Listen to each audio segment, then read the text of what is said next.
Hello friends, ओम श्री गणेशाय नमः। आप सभी का स्वागत है आपके अपने यूट्यूब चैनल पर। फ्रेंड्स, आज हम आपको इस वीडियो में बताने जा रहे हैं साल 2025 की गणगौर पूजा का शुभ मुहूर्त, गौरी तीज का शुभ मुहूर्त, पूजा विधि, पूजा सामग्री, महत्व और व्रत कथा के बारे में। फ्रेंड्स, वीडियो शुरू करने से पहले आपसे रिक्वेस्ट है, अगर आप हमारे चैनल पर नए हैं और आपने अभी तक चैनल को सब्सक्राइब नहीं किया है तो प्लीज़ सब्सक्राइब कीजिएगा चैनल को, साथ ही प्रेस कीजिएगा बेल आइकन को, जिससे नए वीडियो से रिलेटेड नोटिफिकेशन आपको तुरंत प्राप्त हो सके।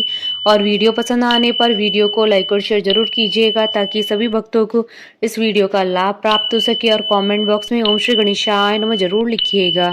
प्रत्येक साल चैत्र माह के शुक्ल पक्ष में तृतीय तिथि के दिन गणगौर तीज मनाई जाती है। गणगौर तीज को सौभाग्य तीज के नाम से जाना जाता है। इस दिन विवाहित महिलाएं सौभाग्यवती एवं मनवांछित फल प्राप्त करने के लिए व्रत रखकर गणगौर माता की पूजा करती है। इस दिन अविवाहित महिलाएं भी उत्तम जीवन साथी की कामना से इस व्रत को रखती हैं। गणगौर पूजा मुख्य रूप से राजस्थान और मध्य प्रदेश में की जाती है। राजस्थान में होली के दूसरे दिन चैत्र कृष्ण पक्ष की प्रतिपदा तिथि से ही 16 दिवसीय गणगौर पूजा का पर्व शुरू हो जाता है। गणगौर की पूजा में मुख्य रूप से माता पार्वती और भगवान शिव जी की पूजा की जाती है। मान्यता है कि इस दिन भगवान शिव ने माता पार्वती को सदा सुहागन रहने का वरदान दिया था, तो वहीं माता पार्वती ने भी सभी सुहागन स्त्रियों को सौभाग्यवती रहने का वरदान दिया था।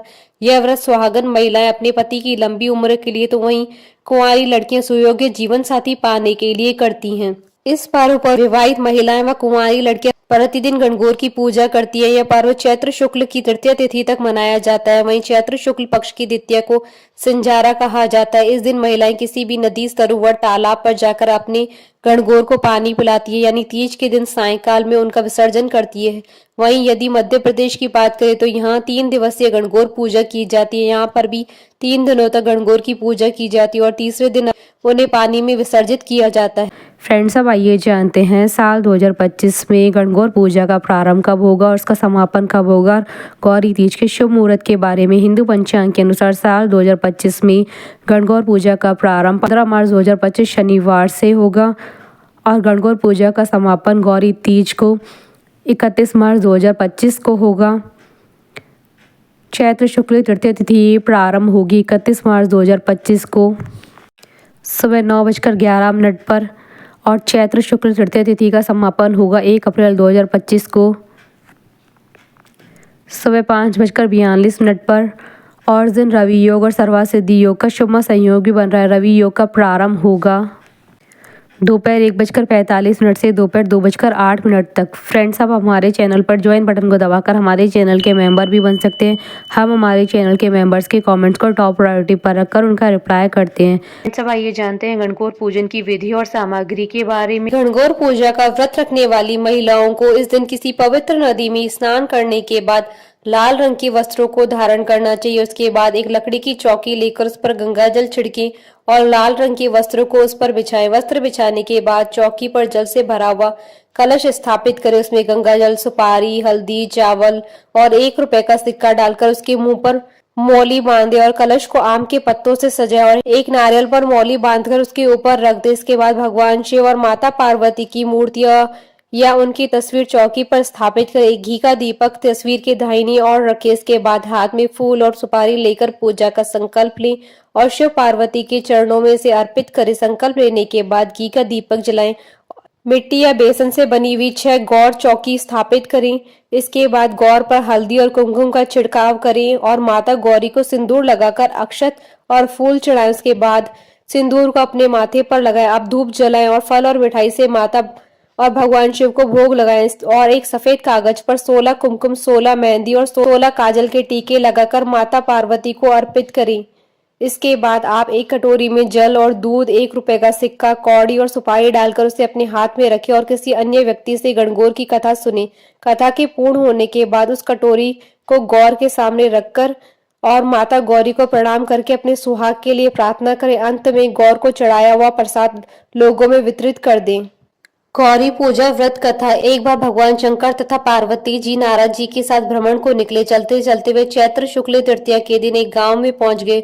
उनके आगमन का समाचार सुनकर गांव की श्रेष्ठ कुलीन स्त्रियां उनके स्वागत के लिए स्वादिष्ट भोजन बनाने लगी। भोजन बनाते बनाते उन्हें काफी विलंब हो गया, किंतु साधारण कुल की स्त्रियां श्रेष्ठ कुल की स्त्रियों से पहले ही थालियों में हल्दी तथा अक्षत लेकर पूजन हेतु पहुंच गई। पार्वती जी ने उनके पूजा भाव को स्वीकार करके सारा सुहाग रस उन पर छिड़क दिया। वे अटल सुहाग प्राप्ति का वरदान पाकर लौटी। तत्पश्चात उच्च कुलीन की स्त्रियां अनेक प्रकार के पकवान लेकर गौरी जी और शंकर जी की पूजा करने लगी। सोने चांदी से निर्मित उनकी थालियों में विभिन्न प्रकार के पदार्थ थे। उन स्त्रियों को देखकर भगवान शंकर ने माता पार्वती जी से कहा, तुमने सारा सुहाग रस तो साधारण कुल की स्त्रियों को दे दिया है, अब उन्हें क्या दोगी?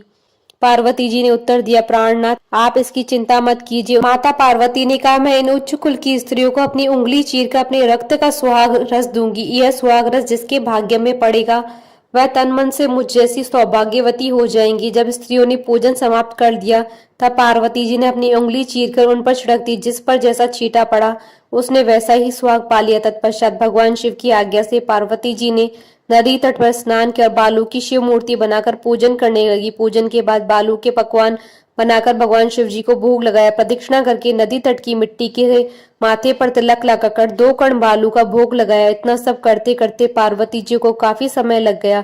काफी देर बाद जब वे लौटकर आई तो महादेव जी ने उनसे देर से आने का कारण पूछा। उत्तर में पार्वती जी ने झूठ कह दिया कि वहां मेरे भाई भावज आदि मायके वाले मिल गए थे, उन्हीं से बात करने में देर हो गई। परंतु महादेव तो महादेव ही थे, वे कुछ और ही लीला रचना चाहते थे। अतः उन्होंने पूछा, पार्वती तुमने नदी के तट पर पूजन करके किस चीज का भोग लगाया था और स्वयं कौन सा प्रसाद खाया था? पार्वती जी ने पुनः झूठ बोल दिया, मेरी भावज ने मुझे दूध भात खिलाया था, उससे खाकर मैं सीधी यहाँ चली आ रही हूँ। यह सुनकर शिव जी भी दूध भात खाने की लालच में नदी तट की ओर चल दिए। पार्वती जी दुविधा में पड़ गए। तब उन्होंने मौन भाव से भगवान भोले शंकर का ध्यान किया और प्रार्थना की, हे भगवान, यदि मैं आपकी अनन्य दासी हूँ तो आप इस समय मेरी लाज रखिए। यह प्रार्थना करती हुई पार्वती जी भगवान शिव के पीछे पीछे चलती रही। उन्हें दूर नदी के तट पर माया का महल दिखाई दिया। उस महल के भीतर पहुंचकर वे देखती हैं कि वहां शिव जी के साले तथा सल्लज आदि सब परिवार उपस्थित है। उन्होंने गौरी और शंकर का भाव बीना स्वागत किया। वे 2 दिनों तक वहां रहे। तीसरे दिन पार्वती जी ने शिव जी से चलने के लिए कहा, पर शिव जी तैयार न हुए। वे अभी और रुकना चाहते थे। तब पार्वती जी रूठ कर अकेली ही चल दी। ऐसी हालात में भगवान शिव जी को पार्वती जी के साथ चलना पड़ा। नारद जी भी साथ साथ चल दिए। चलते चलते वे बहुत दूर निकल गए। उस समय भगवान सूर्य अपने धाम पश्चिम को पधार रहे थे। अचानक भगवान शंकर पार्वती जी से बोले, मैं तुम्हारे मायके में अपनी माला भूल आया हूँ, ठीक है मैं ले आती हूँ। पार्वती जी ने कहा और जाने को तत्पर हो गई, परंतु भगवान ने उन्हें जाने की आज्ञा न दी और इस कार्य के लिए ब्रह्मपुत्र नारद जी को भेज दिया। परंतु वहां पहुंचने पर नारद जी को कोई मैल नजर न आया। वहां तो दूर तक जंगल ही जंगल था जिसमें हिंसक पशु विचर रहे थे। नारद जी वहां भटकने लगे और सोचने लगे कहीं वे किसी गलत स्थान पर तो नहीं आ गए। मगर सहसा ही बिजली चमकी और नारद जी को शिव जी की माला एक पेड़ पर टंगी हुई दिखाई दी। नारद जी ने माला उतार ली और शिव जी के पास पहुंचकर वहां का हाल बताया। शिव जी ने हंसकर कहा, नारद यह सब पार्वती की ही लीला है। इस पर पार्वती बोली, मैं किस योग्य हूँ? तब नारद जी ने सिर झुकाकर कहा, माता आप पतिव्रताओं में सर्वश्रेष्ठ हैं, आप सौभाग्यवती हैं, समाज में आदि शक्ति हैं। यह सब आपकी पतिव्रत का ही प्रभाव है। संसार की स्त्रियां आपके नाम स्मरण मात्र से अटल सौभाग्य प्राप्त कर सकती है और समस्त सिद्धियों को बना था मिटा सकती है। तब आपके लिए यह कर्म कौन सी बड़ी बात है? महामाय गोपनीय पूजन अधिक शक्तिशाली तथा सार्थक होता है। आपकी भावना तथा चमत्कार पूर्ण शक्ति को देखकर मुझे बहुत प्रसन्नता हुई। मैं आशीर्वाद रूप से कहता हूँ कि जो स्त्रियां इसी तरह गुप्त रूप से पति का पूजन करके मंगल कामना करेंगी, उन्हें महादेव जी की कृपा से दीर्घायु वाले पति का संसर्ग मिलेगा। एक अन्य कथा के अनुसार एक बार भगवान शिव और माता पार्वती वन में गए थे। चलते चलते दोनों बहुत ही घने वन में पहुंच गए। तब माता पार्वती ने भगवान शिव से कहा कि हे भगवान मुझे प्यास लगी है। तब भगवान शिव ने कहा, हे देवी देखो उस और पक्षी उड़ रहे हैं, वहां अवश्य ही जल होगा। पार्वती जी वहां गई। वहां पर एक नदी बह रही थी। पार्वती जी ने पानी की अंजलि भरी तो उनके हाथ में एक धूप का गुच्छा आ गया। जब उन्होंने दूसरी बार अंजलि भरी तो टेसू के फूल उनके हाथ में आ गए और तीसरी बार अंजलि भरने पर ढोकला नामक फल हाथ में आ गया। इस बात से पार्वती जी के मन में कई तरह के विचार उठने लगे, परंतु उनकी समझ में कुछ नहीं आया। उसके बाद महादेव जी ने उन्हें बताया कि आज चैत्र माह की तीज है। विवाहित महिलाएं आज के दिन अपने सुहाग के लिए गौरी उत्सव रखती हैं। गौरी जी को चढ़ाए गए दूध, फूल और अन्य सामग्री नदी में बहकर आ रहे थे। इस पर पार्वती जी ने विनती की कि हे स्वामी, 2 दिन के लिए आप मेरे माता पिता का नगर बनवा दे, जिसमें सारी स्त्रियां वहीं आकर गणगौर के व्रत को करें और मैं खुद ही उनके स्वा की रक्षा का आशीर्वाद दूं। भगवान शंकर ने ऐसा ही किया। थोड़ी देर में ही स्त्रियों का झुंड आया और पार्वती जी को चिंता हुई तो महादेव जी कहने लगे कि हे प्रभु, मैं तो पहले से ही उन्हें वरदान दे चुकी हूँ, अब आप अपनी ओर से सौभाग्य का वरदान दे। पार्वती जी के कहने पर भगवान शिव ने उन सभी स्त्रियों को सौभाग्य का वरदान दिया। बोलिए गौर माता की जय, भगवान शिव, माता पार्वती की जय। हमारे साथ इस वीडियो में अंत तक बने रहने के लिए आपका धन्यवाद। ओम श्री गणेशाय नमः।